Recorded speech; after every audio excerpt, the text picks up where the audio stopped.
of organized criminal activity. We hear from the two candidates running for Victoria County Sheriff. And a suspect now arrested following the death of a university student at Georgia. Beautiful weather this weekend for the Crossroads. I'll have your complete forecast coming up. And the Victoria West boys and girls chasing district titles, and it's playoff day on the hardwood. Who's moving on? Who's going home? I'll have that in sports. You're watching 25 News now at 10. Good evening and thank you for joining us. I'm Don Brubaker. And I'm Karina Garcia. This afternoon, police were near East Brazos Street and North Wheeler Street, where they arrested two people. BPD officer Lauren Moe says at approximately 3:50 p.m., the Victoria Police Department received a call in reference to a disturbance. Preliminary investigation shows officers located a vehicle believed to be involved in the disturbance. Officers attempted to conduct a traffic stop. At the time, the vehicle began to evade. After a short pursuit, a felony traffic stop was conducted and officers made contact with the two occupants. The female driver was arrested for evading in a vehicle. The male passenger was arrested for unlawful carry of a weapon and possession of a controlled substance. Now, 25 News Now obtained this cell phone video of a melee at Riverside Park shortly before the incident that led police to that area. In this video, we can see a young male pull out what looks to be like a firearm at another individual, but details are still pending. Victoria County deputies arrested a man who took off running during a traffic stop. Authorities say around 8:30 this morning, the man appeared asleep at the wheel. He was stopped at the intersection of Cameron and Airline Road. He ran down Airline Road, but deputies found him hiding in a drainage pipe in a culvert near a church. The man is identified as 37-year-old Angel Ramirez. Victoria County records show several criminal cases against him since 2021.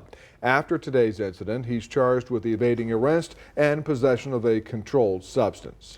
Now, the man convicted of robbing a Victoria bank last year will be sentenced to federal prison Monday. Derek Taylor is convicted on 2 counts of bank robbery. Taylor was found guilty of robbing Prosperity Bank at 7001 Northeast Zach Lins Parkway on February 2nd, 2023. Taylor's sentencing will be at the Martin Luther King Jr. Federal Building in Victoria. A 21-year-old suspect was taken into custody today by Victoria County deputies. William Dubuque is charged with burglary of a home and injury to a child, elderly, or disabled person. Dubuque is in the Victoria County Jail in lieu of $65,000 bond. A hearing for Fernando Acosta Jr. has a new court date. His hearing will begin next Monday at 9 a.m. The previous trial date for October 25th was canceled. Originally was supposed to begin Thursday, June 8th of last year. Acosta is accused in the murder of Amanda Johnson. He is charged with tampering evidence and abuse of a corpse and murder. Goliad County Sheriff's deputies took 3 suspects into custody. Eric Zanun Velasquez of Mexico, Lamberto Vital of Laredo, and Javier Montez of Florida are charged with engaging in organized criminal activity.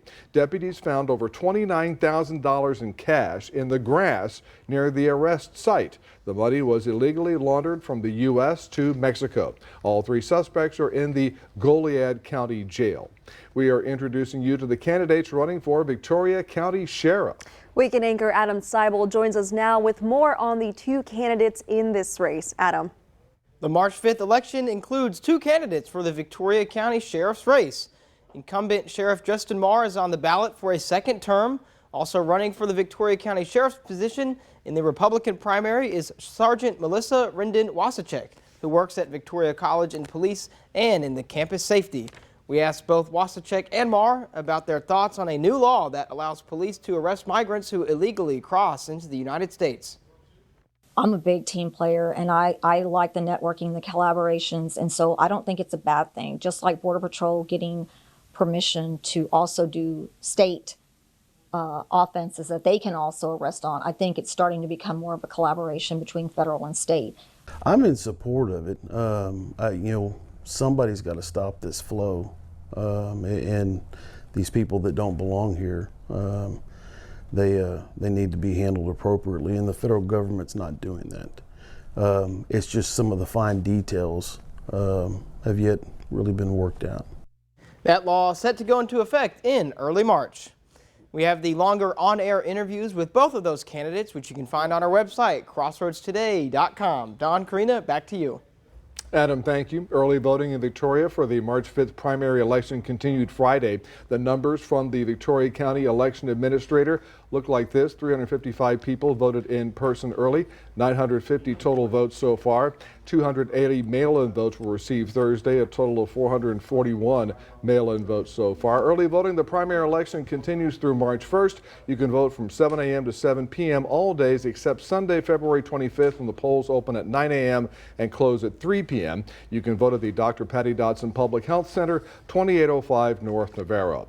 And let's take a first look at your forecast. In for First Warn Storm Team Chief Meteorologist Mac Pettis. Here's meteorologist Scott Pitney. And Scott, you're saying it's going to be a great weekend out there. It's going to be a great weekend, Don, and a bad weekend to be indoors. So hopefully you have some outdoor plans because the weather is going to be gorgeous. We don't get a lot of weekends like this. So summer's just around the corner, and we all know what's coming in the summertime. Taking a look there at the Cuero Water Tower. Hopefully they got a chance to see that sunset earlier tonight. It was quite nice. Feels like temperature 60 degrees right now, light north wind, dew point a nice comfortable 43 degrees. We'll have a complete update on the rest of your weekend forecast and next week coming up in a bit. Statements. Scott, thank you. One suspect is in custody after authorities identified the body of a nursing student. Foul play is suspected in the death of 22-year-old Laken Hope Riley after she was found dead on campus at the University of Georgia's in Athens. Police said Riley went for a run Thursday morning but didn't come home. They found the nursing student's body near a jogging path and a lake on campus. Officials said Riley's cause and manner of death are pending an examination of the body, but one suspect does remain in custody. Now on to the rising tension between Russia and the United States. President Biden announced more than 500 sanctions against Russia for its ongoing war in Ukraine and for the death of Russian opposition leader Alexei Navalny. Tonight, President Biden ordering the largest round of sanctions against Russia since the war began. I'm announcing more than 500 new sanctions in response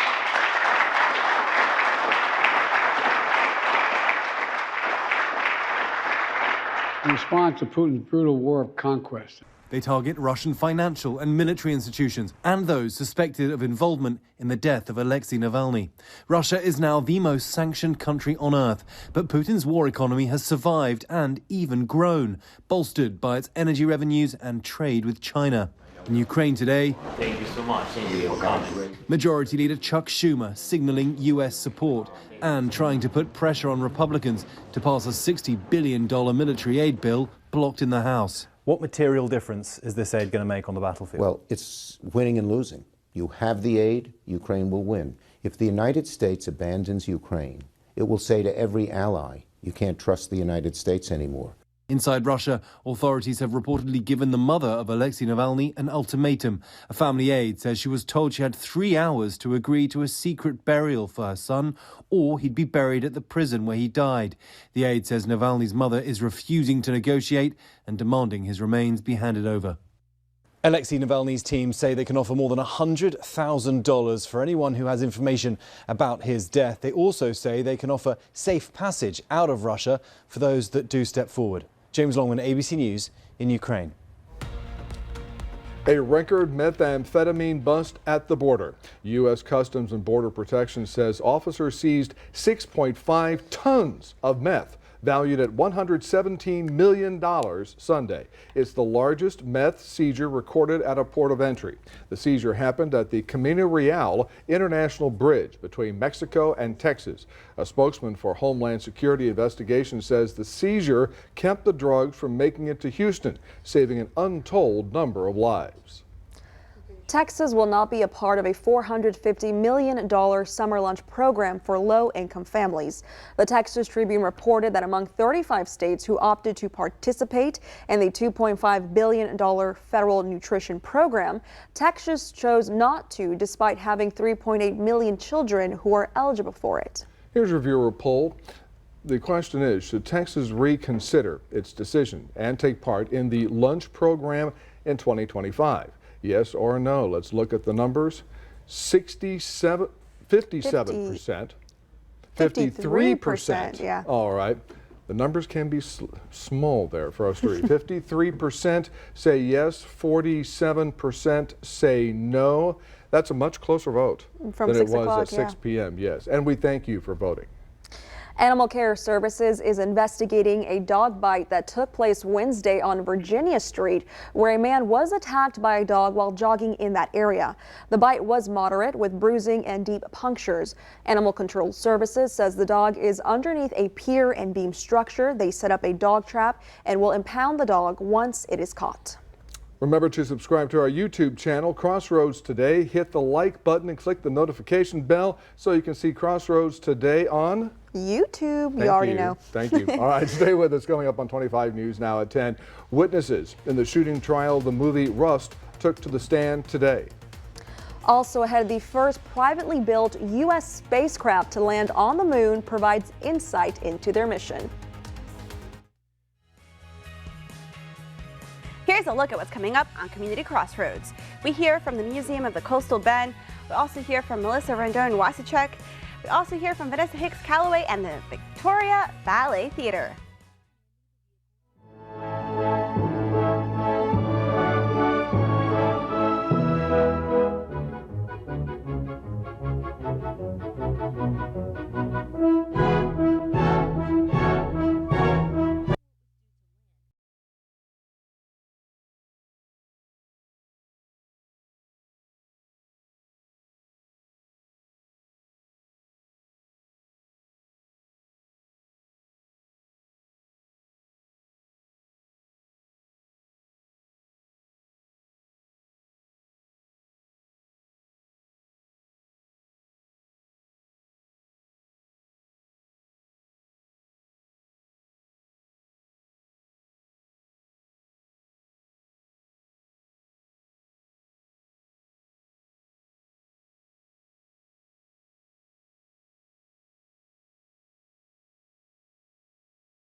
Criminal trial relating to the Rust film death continued today. The film's armorer, Hannah Gutierrez, is charged with involuntary manslaughter and tampering with evidence. The court heard from the first witness today. Prosecutors say Gutierrez is to blame for the live round that was fired by actor Alec Baldwin, killing cinematographer Helena Hutchins and injuring the director. Baldwin also faces involuntary manslaughter charges. Wendy Williams' loved ones opened up for the first time about the former talk show host's recent health struggles. Williams was diagnosed with progressive aphasia and frontotemporal dementia. An upcoming Lifetime documentary chronicles a particularly difficult period for the 59-year-old. Her talk show came to an end in 2022 after her erratic onset behavior and news she was struggling with addiction and health issues. The documentary, Where is Wednesday, premieres tomorrow. For the first time in over 50 years, a U.S. spacecraft has successfully landed on the moon after a week-long flight totaling more than 620,000 miles. That's a long way. Yeah, this touchdown ushered in the new chapter of the great space race. Houston, Odysseus has found his new home. For the first time in decades, an American spacecraft is on the moon. We are transmitting, and welcome to the moon. Odysseus landing on the moon's surface Thursday. The company behind it, Intuitive Machines, posting on social media site X, writing, "Odysseus is alive and well. Flight controllers are communicating and commanding the vehicle to download science data. The lander has good telemetry and solar charging. But the journey to this point wasn't always 100% smooth sailing. And we'll stand by and monitor as Nova Controls continues to work this issue. Just before it was due to land, Mission Control found that the navigation system used to guide the lander to the surface wasn't working. We're also not dead yet. Luckily, the team was able to rewrite the lander's software, taking control of an experimental navigation system, and in the 11th hour, landing as planned. Today, for the first time in more than a half century, the U.S. has returned to the moon. Odysseus, or ODI, is the first U.S.-built spacecraft to land on the moon since 1972, and its home base is located on the moon's south pole. It's the first of many missions NASA has set to explore the area, which is suspected to have ice that could be converted to drinking water or be made into rocket fuel. The moon has 1/6 the gravity of Earth and no atmosphere, so it's a much easier place to launch deeper into the solar system. It really is the launching pad into human exploration out into deep space. Okay, so the hope here is that ODI will help NASA better map out the South Pole before that critical Artemis mission to the moon in 2026. Of course, that's when astronauts will go to the lunar surface. I'm Morgan Norwood, ABC News, New York. Today starts the 188th anniversary of the siege that led to the Battle of the Alamo. The annual ceremony was held this morning at the Alamo. On that day, a group of men were defending the Alamo against centralization or the loss of their rights as citizens of Mexico. Many events are scheduled for the days after, including the annual reading of the Travis Letter, one of the most important documents in Texas history. The letter, also known as the Victory of Death Letter, was a plea for help to come to the aid of those defending the Alamo. And if you want Scott's weather, come and take it. Yeah, I'd love to give it away. We have a quick warm up in temperatures and then rain chances coming up next week. We'll talk about it coming up next in weather.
And welcome back. I hope you like today's high temperature because we're going to see more of it over the weekend. Today's high 79, average 71. Low is right where it should be this time of year at 50 degrees. We are going to be seeing a warm up starting Monday. We'll be into the 80s, but not for long. We've got a front that's coming through that's going to knock our temperatures down. Not too bad though, but bring them back down to the upper 60s. Highs for the rest of Texas tomorrow, 70s for the Panhandle, upper 70s, low 80s as you get further south in the state, low 80s down in Brownsville. Future Tracker has that front that has moved through our area, giving us all this nice weather. High pressure is going to continue to build in, but that high is going to move off to the east pretty quick, and we're going to see a shift to a south wind come fairly quickly tomorrow afternoon. And then by Tuesday, that south wind will still continue to come in. That's what's going to bring those temperatures and the humidity back into the air. And then we see this next front coming toward the crossroads. This is Thursday at 11 o'clock. We're going to call Wednesday evening late about a 20% chance of rain. We'll start to see a few showers maybe develop out ahead of that front. And then we'll see more showers, about a 30% chance on Thursday. And then those rain chances will stick around, although they'll be minimal, 20% or so.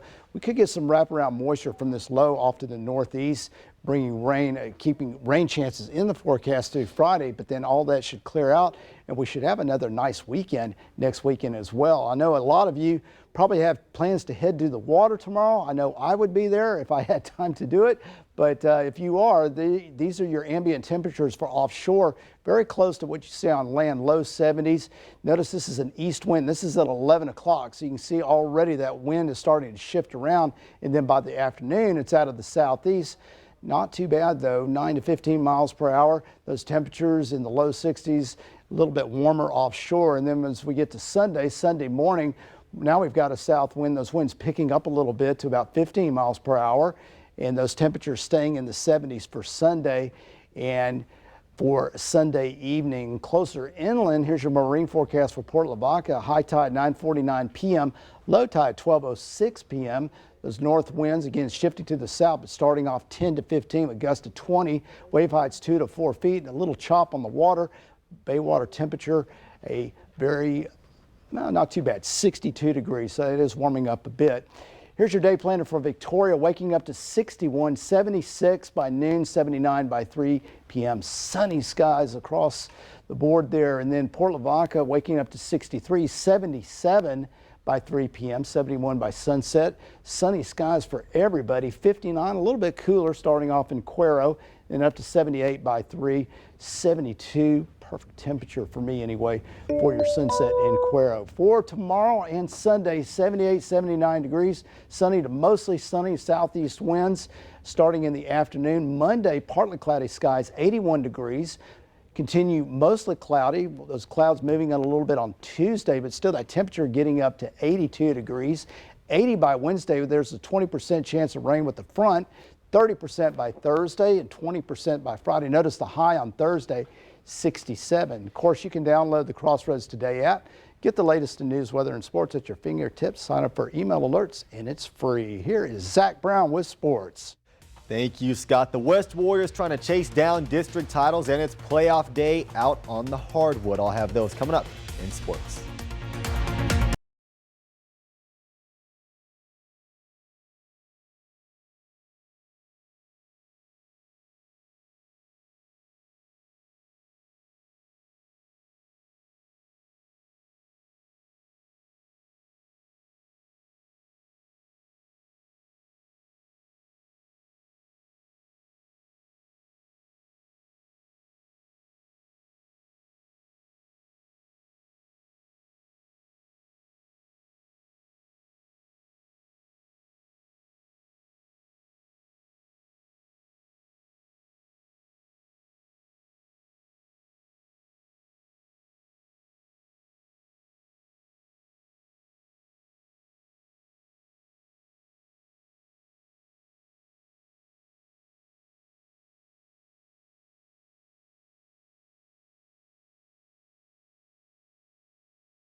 Playoff day out on the hardwood. The Shiner ladies in the regional semifinals taking on San Saba, and the Shiner girls do fall to the Armadillos. Final score 62-54. The road ends here for Shiner, who had been dominant all year. It's now softball, track, and baseball season for the Comanches, where they have dominated in recent history. But over on the boys' side of things, the Edna Cowboys traveled to Seguin and pounded Lytle 96-76. The 96 points for Edna, their highest total of the year. They now get the Cole Cougars, who head coach Moore said last year was the standard in South Texas basketball. Edna lost a heartbreaker to them last year. Now they have a shot to avenge last season's loss. And the Goliad Tigers also survive and advance their game a whole lot closer. 4-point win, 62-58 over the Rio Hondo Bobcats. Now Goliad will wait to see who they will play. They get the winner out of Santa Gertrudis and Idea Sports Park, which is a Brownsville area school. Out on the soccer pitch, the Victoria West girls with a golden opportunity in their chase for a district title, taking on Gregory Portland, who has been their lone loss in district play. It was tied at 1 apiece with less than 20 minutes to play, but the Gregory Portland Wildcats strike to take a 2-1 lead, and they would add another just a few minutes later. The lone West goal was scored by Mia Ramirez and assisted by Tatum Boyce. The girls, however, still staring at a playoff spot. Now for the boys, they got 3 first-half goals off the legs of Juan Arellano, Trent Herman, and Brandon Garay, who seems to score at least 1 goal a game, and that was all the Warriors would need as they take this game 3-0. They are still chasing a district title, improving to 9-1. Next up, the always exciting East versus West rivalry. The UHV ladies kicked off conference play today with a doubleheader against Southwest, and they got the game 1 win, 2-1 from a walk-off off of Jace Boland. Now, on the game 2 in the first inning, Amicia Mendoza allowed 1 base runner, but no trouble overall getting out of the first frame. Now, in the Lady Jags' half of the inning with 2 outs, Southwest, they just misplay a lazy fly ball to right field. This would go down as a triple, as she's going to get to third standing up. But with 2 down, they need a base knock, and they had just the girl to do it. It was Claire Blinka who drills one off the pitcher's glove. She beats the throw to first, and the Jags strike first, and they would strike often. They sweep the doubleheader, take game 2 by a final score of 10-0. Mendoza goes the distance, allowing just 2 hits, no runs. They move to 7-1 on the young season. One coach brought some hardware to Victoria East last year, and he's taking some home himself, and that is Marcus Hernandez, who spent a lot of time building others around him, and his powerlifting squad, where he got some recognition, selected as the Region 5 Coach of the Week. These pictures are from last year when they won state. He hopes to have more just like this very soon. And the Victoria East baseball team, well, they won both of their games today, but let's put a spotlight on Braddock Raven, who threw a no-hitter in the Titans' 19-0 victory. That's it for your sports. Donna Karina, back to you. Thanks, Zach, and stay with us. Coming up on 25 News now at 10, we're going to take a last look at your weather. Plus, tomorrow we celebrate National Tortilla Chip Day.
Instead of gobbling at its turkey problem, oh, I get it.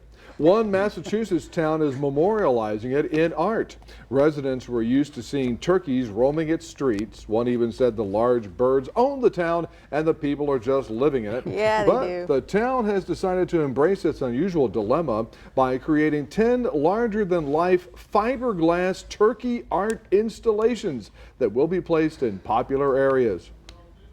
The pandemic taught us that being outside is healthier, it's good to be outside, and anything that brings people together but outside is only going to be good and healthy. They'll be paying for it by using COVID-19 relief funding that is designated for public art initiatives. Each artist will receive $1,000. If you don't like snakes, you may want to close your eyes. Scientists discovered this new species of snake in the Amazon rainforest, possibly the biggest in the world. It's a northern green anaconda. A team found several of the gigantic snakes while filming an upcoming TV series in the Ecuadorian Amazon. The team's leader said they encountered a female anaconda that was more than 20 feet long. Anacondas are non-venomous snakes that are typically found in or near water in warm parts of South America. So that's a good thing if you're a snake fan. You know, they're non-venomous. So Yeah, but they do eat people. Oh, well, okay, So, I that's, mean- okay, So, I you mean- figure that in, it's still a net loss there, so I don't know. The pros and cons. Yeah, it's probably not a quick death either. Well, that's really an interesting point. I'm sure that but if film crew people- didn't sleep well. But if people want to go snake hunting this weekend, it's a good weather for that. It's a great Get those weekend for anacondas. being outside. I'm not going to say, you almost had me say snake hunting, but I'm not going to go there. Doc. It is a great weekend to be outside. 78, 79 for your high Saturday and Sunday. Lows very pleasant in the mid 50s to low 60s. And then we're going to get to the 80s, but the low 80s, so very comfortable throughout the week. And then 20-30% chance of rain, not too bad for Wednesday, Thursday. Then a cool down, high 67 next Thursday. Not too bad. Alrighty, thank you, Scott. Now tomorrow is National Tortilla Chip Day. There are plenty of ways to celebrate them. Dip them in cheese, top them with chili, add them to a super casserole. The list is basically endless. Now Rebecca Webb is credited as the inventor of the tortilla chip, creating the snack from rejected tortillas at her workplace in Los Angeles back in the 1940s. And if you want With more guac. information on her, go to the Rebecca Webb site. You were waiting for that one, huh? All night. All right. Well, thank you for joining us for 25 News Now at 10. Join Adam Seibel, meteorologist Trey Mining, and maybe him this weekend, 25 News Now weekend. Good night. Have a great weekend, everybody.